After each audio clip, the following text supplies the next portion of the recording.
Today, U.S. President Donald Trump said the United States will work something out with South Korea on tariffs, a phrase that sounds vague but matters a lot in practice. For foreigners living in Korea, tariff talk isn't just diplomacy. It can ripple into prices, jobs, and investment decisions. If Washington raises or threatens tariffs on Korean exports, Seoul's immediate goal is usually to protect key sectors: autos, parts, steel, batteries, and increasingly anything tied to advanced manufacturing. The other side of the equation is what the U.S. wants in return: more market access, more purchases, or faster alignment on strategic supply chains. Here's the key. Even talk of tariffs can change business behavior before any policy takes effect. Companies may rush shipments, renegotiate contracts, or delay hiring. Currency markets can react as well, which can subtly influence the cost of imported goods and travel expenses. Expats may notice it in everyday places: electronics pricing, car purchase timing, or even how aggressively retailers discount inventory. Also, watch the political choreography. South Korea typically frames tariff negotiations as a rules-based trade issue, often pointing to existing trade frameworks, while the U.S. side can frame it as leverage to rebalance deficits or accelerate industrial policy goals. The next signals to watch are not the speeches but the calendars. Whether trade officials schedule formal talks, whether specific sectors are named, and whether timelines appear, weeks versus months. For anyone planning a big purchase or operating a Korea-based business, this is a monitor closely moment, because policy uncertainty itself is a cost. A major Korea-facing headline today: the U.S. side has floated the idea of a 100% tariff on memory chips, and Korean analysis is already pushing back on feasibility and real-world impact. Memory chips are not like consumer goods you can swap overnight. They sit deep inside phones, PCs, servers, and AI data centers, and the supply chain is globally tangled. For foreigners, this matters because chips are Korea's economic engine. Semiconductors influence export numbers, corporate earnings, and the broader sentiment that drives hiring and investment. So, what's the reality check? Even if a tariff is announced, enforcement is complex. Chips cross borders multiple times, can be embedded into devices, and move through third-country assembly. That's why industry watchers focus on two practical outcomes. First, uncertainty premiums. Buyers demand discounts or diversify sourcing. Second, investment acceleration. Firms may speed up localization, U.S. production, packaging, or supply agreements to reduce tariff exposure. For Korea-based residents, the near-term effects can show up in financial markets and corporate planning. Semiconductor companies may guide more cautiously, and suppliers, equipment, chemicals, logistics feel the shockwaves. For consumers, prices don't always jump immediately, but product cycles can shift. Fewer promotions, delayed launches, or inventory hoarding when companies fear policy whiplash. The most important takeaway: this isn't only about chips. It's about strategic leverage in the AI era, where memory, especially high-performance products, becomes a choke point. Watch for concrete steps next. Sector-specific tariff language, exemptions, and most telling, whether major U.S. tech buyers publicly lobby for carve-outs. In one of the most watched corporate signals this week, landing in Korea's news cycle today, SK Hynix said it is considering measures including setting up a U.S. unit focused on AI investment, following reports about managing large overseas AI-related assets. For foreigners in Korea, this is a helpful window into how Korea's top firms are positioning themselves, not only as manufacturers of critical chips, but as strategic players placing capital where AI growth will compound. Why does a U.S. unit matter? Because it changes speed and access. The U.S. is where much of the AI platform ecosystem, cloud, foundation models, and capital, concentrates. A U.S.-based entity can move faster on partnerships, acquisitions, venture stakes, and governance structures aligned with American financial and regulatory norms. For Korea, it's also risk management. When tech policy becomes national security policy, companies try to reduce friction by being inside the tent. For the expat community, the relevance is practical. Korea's job market and startup scene increasingly orbit semiconductors and AI infrastructure. If top chaebol groups allocate more capital abroad, Korea's domestic ecosystem may respond by doubling down on local clusters, talent pipelines, and government-backed R&D, while also worrying about brain drain. The story is still in consideration, not final, but in markets, intention is information. Watch for follow-up disclosures, where the unit would be headquartered, what asset classes it targets, chips, data centers, model tooling, energy, and whether it ties into Korea's mega project industrial clusters. In short, this is not just a business headline, it's Korea's AI era strategy, written in corporate structure. North Korea's state media reported a test fire of strategic cruise missiles, while South Korean officials and regional watchers scrutinize what the launch signals about capabilities and intent. For foreigners in Korea, especially visitors, these headlines can feel alarming, but daily life usually continues normally. Still, the security environment matters. It influences public messaging, military exercises, and sometimes travel advisories or airspace-related planning. Cruise missiles differ from ballistic missiles in ways that matter.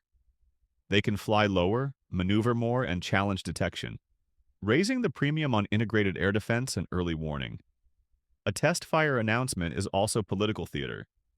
Pyongyang often pairs weapons demonstrations with broader narratives of deterrence, sovereignty, and pressure against hostile policy. From Seoul's perspective, the priority is credible readiness without escalation spirals. That means public reassurance, intelligence assessments, and quiet coordination with allies. For Korea residents, the most realistic impacts are indirect. Louder debate about defense budgets, more frequent drills, and heavier focus on alliance coordination. For businesses, heightened tension can cause short-term market jitters. Though Korea has historically shown resilience unless crises intensify, what should you watch next? First, whether there are follow-on launches, especially clustered in time. Second, whether South Korea's government elevates alert posture or schedules additional joint exercises. Third, whether North Korea links the test to an upcoming domestic political milestone, which often frames the narrative. As always for travelers, check official guidance, keep routine plans, and treat sensational social media claims with skepticism unless confirmed by official sources. Another North Korea-focused development in today's Korea news cycle. Analysis highlights a rare congress of North Korea's ruling party as a moment that could reveal policy direction for the next 5 years.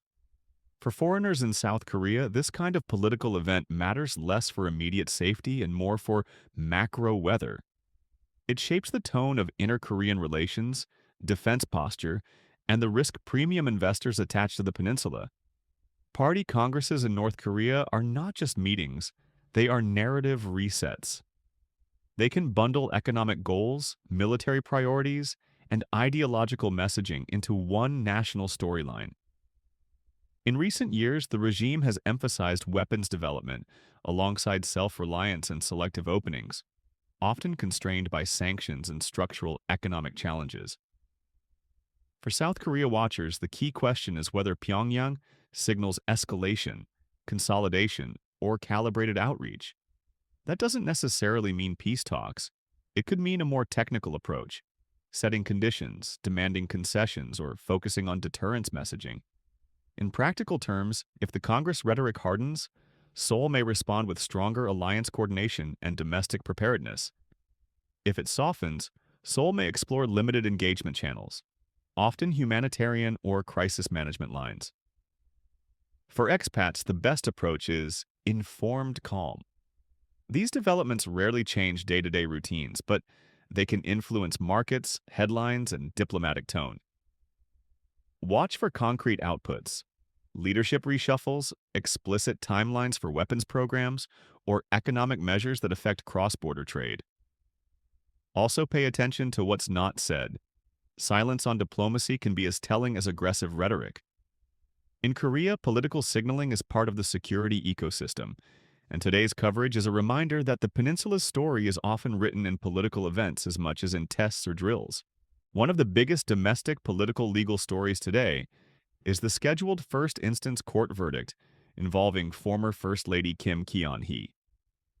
Multiple outlets frame it as historically unprecedented, because it tests not only criminal allegations but also public trust and accountability after a turbulent political period. Importantly, as of this morning, KST, coverage centers on the fact that the verdict is due later today, with prosecutors previously seeking a significant sentence in related proceedings. For foreigners in Korea, why does this matter? Because high-profile legal outcomes can affect political stability narratives, party dynamics, and the policy bandwidth of the administration. Investors and residents watch for signals of institutional strength. Whether courts proceed transparently, whether rulings are communicated clearly, and whether protests or political backlash remain contained. The allegations referenced in coverage include stock-related wrongdoing and corruption-linked suspicions connected to influence networks. Media also note that a live broadcast sentencing format increases public scrutiny. The legal process doesn't end today. Appeals are possible. But the first verdict sets the tone for how Korea's post-crisis accountability cycle is perceived domestically and internationally.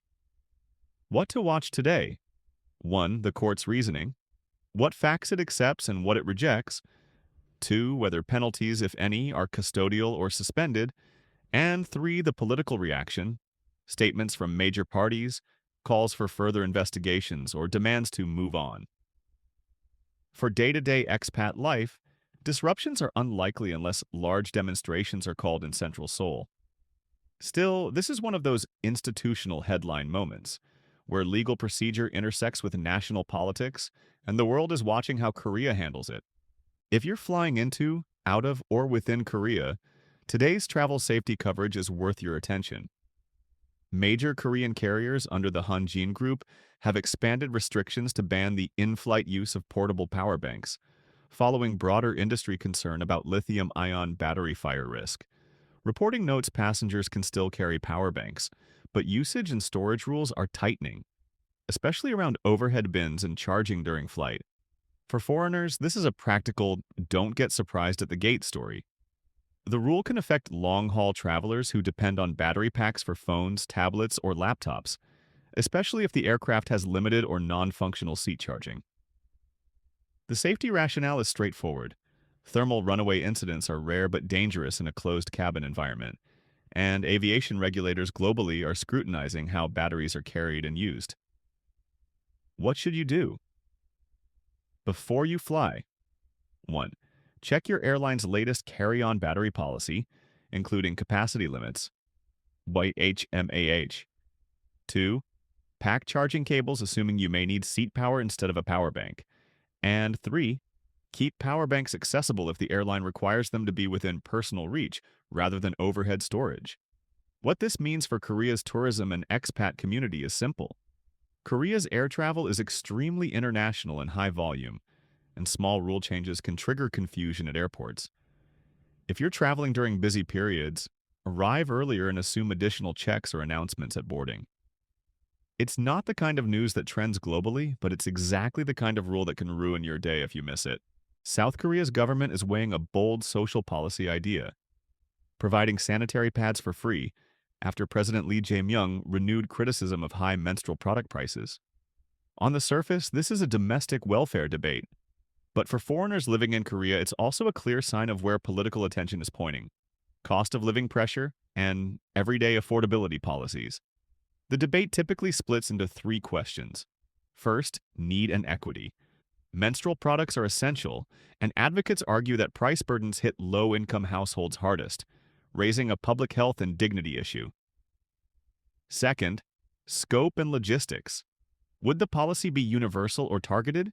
Would distribution run through schools, public clinics, or local governments? Third, fiscal sustainability. Even popular programs face scrutiny in a year when budgets are contested, and voters also demand housing and jobs relief. For expats, the story has 2 takeaways. One is practical.